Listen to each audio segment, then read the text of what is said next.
नमस्कार, मैं हूं शनाया गर्ग और आप देख रहे हैं आखिर न्यूज़ 24। आइए नजर डालते हैं रात 8 बजे तक की खास खबरों पर। बिहार विधान परिषद चुनाव के लिए नामांकन दाखिल करने का आज अंतिम दिन रही गहमागहमी। राजद की तरफ से सुनील सिंह ने भरा पर्चा, लालू यादव और तेजस्वी को दिया धन्यवाद। एमएलसी चुनाव में उपेंद्र कुशवाहा को लगा झटका, उनके बेटे दीपक प्रकाश को नहीं बनाया गया उम्मीदवार। ललन सिंह ने कहा, विकसित बिहार का सपना होगा पूरा। और नामांकन दाखिल करने के बाद पवन सिंह पहुंचे माता के दरबार।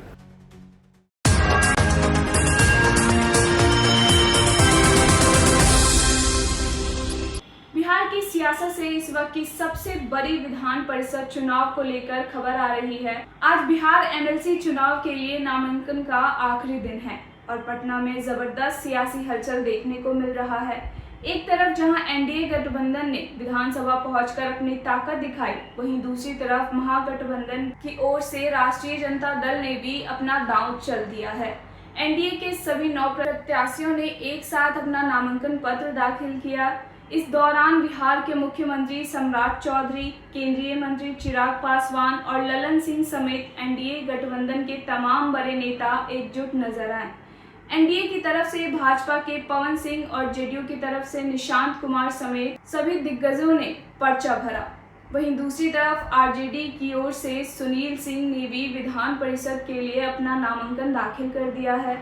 नामांकन के बाद सुनील सिंह ने आरजेडी सुप्रीमो लालू प्रसाद यादव और नेता प्रतिपक्ष तेजस्वी यादव का आभार जताया। संख्या बल के सवाल पर उन्होंने साफ कहा कि चाहे संख्या बल जो भी हो, वो सदन के अंदर गरीब और किसानों की आवाज को मजबूती से उठाते रहेंगे। आइए आपको सीधे लिए चलते हैं पटना विधानसभा परिसर और दिखाते हैं एनडीए के इस भारी शक्ति प्रदर्शन और राजद उम्मीदवार सुनील सिंह के बयान का यह पूरा वीडियो। आज मैं विधान परिषद के सदस्य के रूप में नामांकन दाखिल करने आया। पार्टी ने जो मुझ पर विश्वास किया है, भरोसा किया है, उसके लिए धन्यवाद देता हूँ। जो भी विश्वास पार्टी ने किया है उस पर मैं खरा उतरने की कोशिश करूंगा। जो भी दायित्व मुझे मिली है इसे मैं ईमानदारी से, निष्ठा से निभाऊंगा। और मेरे पिताजी श्री नीतीश कुमार जी ने जो विकसित बिहार, समृद्ध बिहार का सपना देखा उसे पूरा करेंगे। देखिए, इसके लिए अपने राष्ट्रीय जनता दल के राष्ट्रीय अध्यक्ष जो करोड़ों दिलों में बसते हैं, आदरणीय लालू प्रसाद जी, हम उनके प्रति आभार प्रकट करते हैं, सर झुकाकर करते हैं, चरण स्पर्श करते हैं। और जो हमारे नेता हैं और इस देश में युवाओं को आइकॉन आदरणीय श्री तेजस्वी प्रसाद यादव जी, उनके प्रति भी हम आभार प्रकट करते हैं कि उन्होंने पुनः मेरे ऊपर विश्वास किया है। और हम इतना ही कह सकते हैं आपके माध्यम से कि राष्ट्रीय जनता दल का जो मेरा झंडा है, चाहे मेरी संख्या कितना भी हो इस सदन में, झुकने नहीं देना। और जो उन्होंने मेरे ऊपर विश्वास किया है और जिस कारण मुझे पुनः सदन में भेजा है, गरीबों की बात करने के लिए, किसानों की बात करने के लिए, जो हमारे बेरोजगार लोग हैं उनकी बात करने के लिए, हम आपके माध्यम से सभी बिहार की जनता को ये वादा करते हैं कि जो मेरे नेता ने मेरे ऊपर विश्वास किया है, 100% मैं खरा उतरूंगा।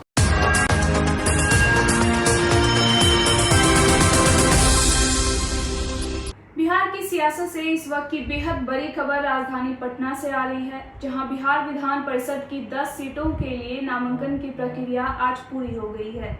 सभी 10 सीटों पर उम्मीदवारों का निर्विरोध एमएलसी चुना जाना तय माना जा रहा है। केंद्रीय मंत्री ललन सिंह ने भी साफ कर दिया है कि सभी लोग निर्विरोध चुने जाएंगे। इस चुनाव में जदयू की तरफ से निशांत कुमार ने भी अपना पर्चा दाखिल किया। नामांकन के बाद निशांत कुमार ने शीर्ष नेतृत्व का आभार जताते हुए कहा कि पार्टी और नेता ने जो उन पर भरोसा जताया है, वो उस पर पूरी तरह से खरे उतरेंगे।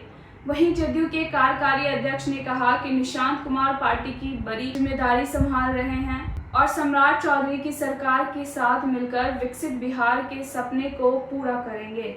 लेकिन इस पूरे नामांकन प्रक्रिया के बीच बिहार की राजनीति में एक बड़ा मोड़ आ गया है। इस चुनाव में सबसे बड़ा झटका राष्ट्रीय लोक मोर्चा के प्रमुख उपेंद्र कुशवाहा को लगा है। दरअसल उपेंद्र कुशवाहा के बेटे इस वक्त बिहार सरकार में मंत्री हैं, लेकिन अब वे किसी भी सदन के सदस्य नहीं हैं। ऐसे में उनके मंत्री पद पर रहने को लेकर गंभीर सवाल खड़े हो रहे हैं। विपक्ष यानी राजद ने इस पर कड़ा ऐतराज जताते हुए नैतिकता के आधार पर तुरंत इस्तीफे की मांग की है। राजद विधायक कुमार सर्वजीत ने कहा कि जब वे किसी सदन के सदस्य ही नहीं हैं तो उन्हें तुरंत इस्तीफा दे देना चाहिए। दूसरी तरफ जदयू कोटे से मंत्री सुनील कुमार ने गेंद उपेंद्र कुशवाहा पाले में डालते हुए कहा कि इस्तीफे का फैसला उनकी पार्टी को ही करना है। हालांकि उपेंद्र कुशवाहा की पार्टी इस सवाल पर बचती नजर आ रही है। पार्टी के प्रदेश अध्यक्ष आलोक सिंह का कहना है कि इस पर एनडीए और शीर्ष नेतृत्व ही कोई अंतिम फैसला लेगा। तो क्या उपेंद्र कुशवाहा के बेटे मंत्री पद से इस्तीफा देंगे या एनडीए के भीतर कोई नया रास्ता निकाला जाएगा? देखिए पटना से हमारी यह विशेष रिपोर्ट। एनडीए के सभी उम्मीदवारों की जीत पहले से भी सुनिश्चित थी और आज भी सुनिश्चित है और अब औपचारिकता रह गई है और उसमें निश्चित रूप से जो पार्टी ने तय किया एनडीए के उम्मीदवारों को बहुत अच्छे उम्मीदवार हैं। हम सभी को अग्रिम बधाइयाँ। देखिए ये उनकी पार्टी निर्णय लेगी कि क्या आगे वो करते हैं। धन्यवाद। ये सबसे बड़ी बात है कि लोकतंत्र की एक परिभाषा होती है ना, बिना जीते हुए आपको मंत्री नहीं बनना चाहिए। 6 महीना आपके सिग्नेचर पे बिहार में आपकी जो है विभाग की व्यवस्था चली और आज आप एमएलसी नहीं बनिएगा, ये कानूनन अपराध है। और भाजपा के साथियों का यह सुसदैव इतिहास रहा है कि कानून के दायरे से अलग हटके ही वो काम पसंद करते हैं। तो इसको हम लोग जितना भी निंदा करें वो कम है। नैतिकता के आधार पर सर उनको इस्तीफा दे देना चाहिए तो उनको इसमें भी मैंने कोई शर्म की बात है? हम अगर उसके जगह पे होते तो आज से 1 सप्ताह पहले ही दे दिए होते। कार्रवाई भी होनी चाहिए क्योंकि जनता को बलगलाया है। भाजपा सरकार को खजाना का दुरुपयोग भाजपा के सत्ता में कानून नाम की कोई चीज नहीं होती है। जो मन है करते रहिए। कहाँ कोई कानून भाजपा के राज में? तो भाजपा के राज में कोई कानून होता है? लोकतंत्र की खूबसूरती पूरी दुनिया ने देखा, उसके बावजूद कभी हिंदू, कभी मुसलमान, कभी कुछ ऐसे थोड़ी देश चलता है।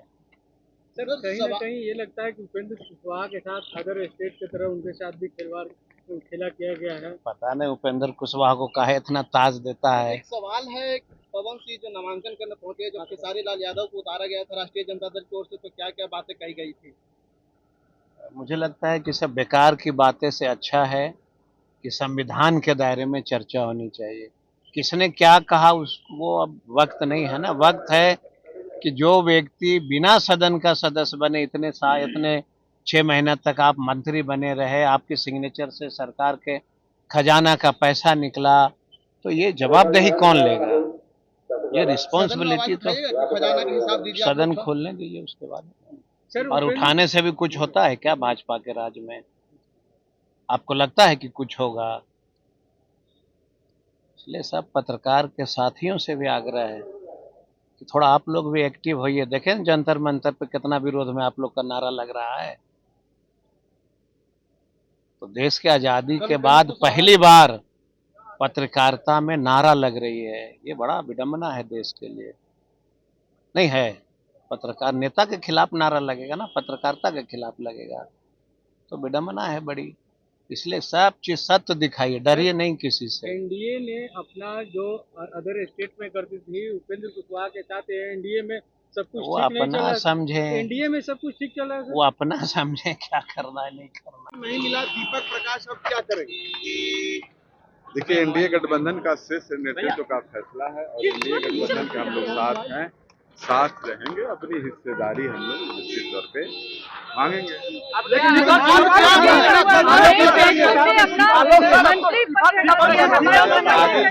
आगे आप देखते जाइए क्या आगे आप देखते जाइए क्या होगा। दीपक प्रकाश का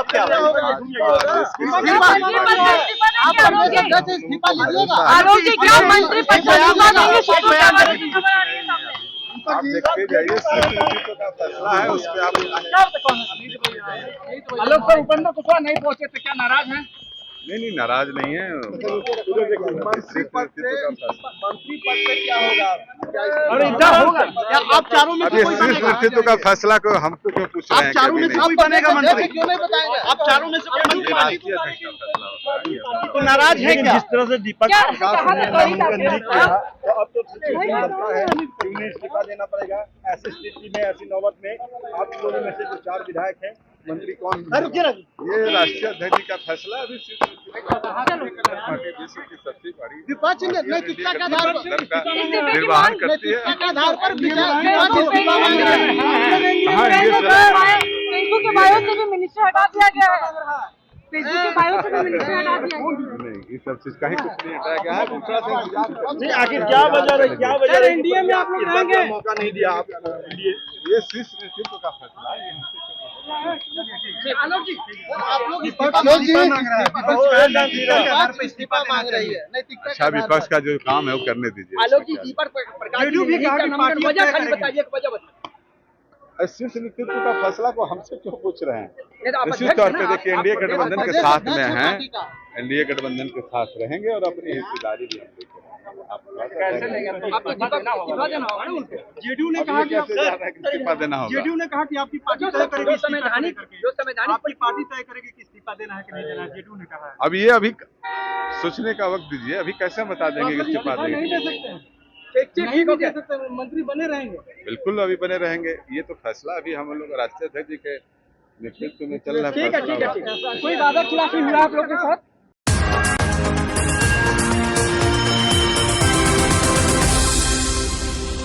बिहार की सियासत से इस वक्त की सबसे बड़ी खबर राजधानी पटना से आ रही है। बिहार विधान परिषद की 10 सीटों पर आज नामांकन की प्रक्रिया पूरी हो चुकी है और जो सियासी समीकरण इस वक्त उभर कर सामने आ रहे हैं, उससे यह साफ हो गया है कि इन सभी 10 सीटों पर प्रत्याशियों का निर्विरोध एमएलसी बनना अब पूरी तरह से तय माना जा रहा है।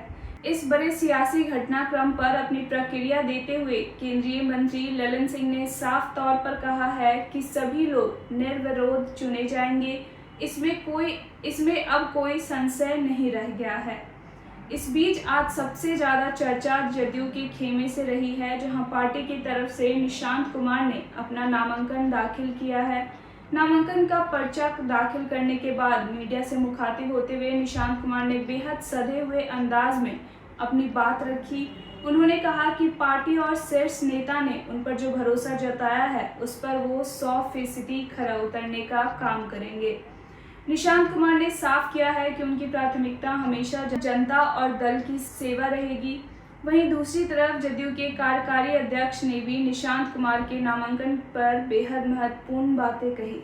उन्होंने कहा कि निशांत कुमार लगातार संगठनात्मक स्तर पर पार्टी की जिम्मेदारी को बखूबी संभाल रहे हैं। विधान परिषद में उनकी मौजूदगी से सरकार को और मजबूती मिलेगी। कार्यकारी अध्यक्ष ने जोर देकर कहा कि नई टीम सूबे में सम्राट चौधरी की सरकार का पूरी तरह सहयोग करेगी। एनडीए गठबंधन का जो मूल एजेंडा है, यानी विकसित बिहार का सपना, उसे हर हाल में पूरा किया जाएगा। जाहिर है इस निर्विरोध चुनाव के बाद बिहार की उच्च सदन की तस्वीर बदलने वाली है और एनडीए सरकार नए जोश के साथ विकास के कार्यों में जुटने का दावा कर रही है। असंभव करने का प्रयास है और इस बार भी ऐसा लगता है कि नामांकन के मुताबिक चुनाव निर्विरोध होगा।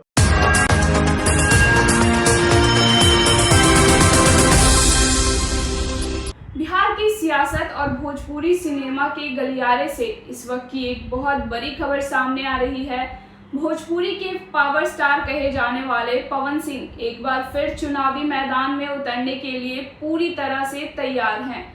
एमएलसी चुनाव के लिए नामांकन का पर्चा दाखिल करने से पहले पवन सिंह सासाराम पहुंचे, जहां उन्होंने दिनारा के प्रसिद्ध भलूनी भवानी देवी मंदिर में पूजा अर्चना की। इस दौरान मंदिर में बेहद खास नज़ारा देखने को मिला, जब खुद पवन सिंह ने मां भवानी की आरती गाई।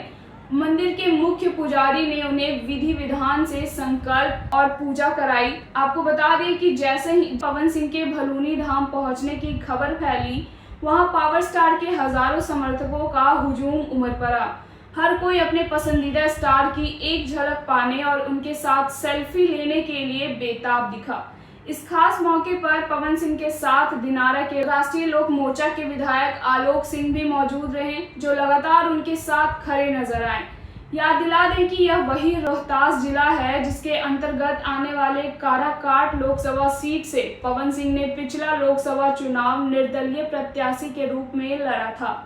हालांकि उस चुनाव में उन्हें हार का सामना करना पड़ा था, लेकिन उनकी लोकप्रियता और राजनीतिक कद को देखते हुए भारतीय जनता पार्टी ने उन्हें विधान परिषद भेजने का बड़ा फैसला लिया है। पवन सिंह आज ही बिहार विधान परिषद के लिए अपने नामांकन का पर्चा दाखिल करने जा रहे हैं और उससे पहले मां भवानी का आशीर्वाद लेकर उन्होंने अपनी इस नई सियासी पारी का शंखनाद कर दिया है। इस नामांकन और बिहार की इस बड़ी राजनीतिक हलचल पर हमारी नजर लगातार बनी रहेगी। देश और दुनिया की तमाम बड़ी खबरों के लिए जुड़े रहें हमारे साथ आंखें न्यूज़ 24, नजर हर खबर पर।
बिहार की राजनीति में आज सोमवार का दिन पूरी तरह से विधान परिषद चुनाव के रंग में रंगा रहा। 10 सीटों के लिए नामांकन का आज आखिरी दिन था और इस मौके पर सत्ता पक्ष यानी एनडीए और विपक्ष दोनों ने ही पटना में अपनी पूरी राजनीतिक ताकत झोंक दी। सुबह से ही बिहार विधानसभा का सचिव कक्ष और पूरा परिसर भारी सियासी हलचल का केंद्र बना रहा। राष्ट्रीय जनतांत्रिक गठबंधन एनडीए की ओर से सभी 9 उम्मीदवारों ने लाव लश्कर के साथ अपना नामांकन पत्र दाखिल दिया है। सीटों के समीकरण की बात करें तो इसमें भारतीय जनता पार्टी और जनता दल यूनाइटेड के 4 प्रत्याशी शामिल हैं, जबकि एक सीट पर चिराग पासवान की पार्टी लोक जनशक्ति पार्टी के उम्मीदवार ने अपना पर्चा भरा है। नामांकन प्रक्रिया पूरी होने के बाद विधानसभा के पोर्टिको में एनडीए के तमाम बड़े नेता एक साथ नजर आए। सबने मिलकर विक्ट्री साइन दिखाया और विपक्ष के सामने अपनी एकजुटता का बड़ा संदेश देते हुए जीत का 100% दावा ठोक दिया है। आइए आपको सीधे ग्राउंड जीरो पर लिए चलते हैं और दिखाते हैं कि आज दिन भर पटना विधानसभा परिसर में किस तरह का शक्ति प्रदर्शन देखने को मिला।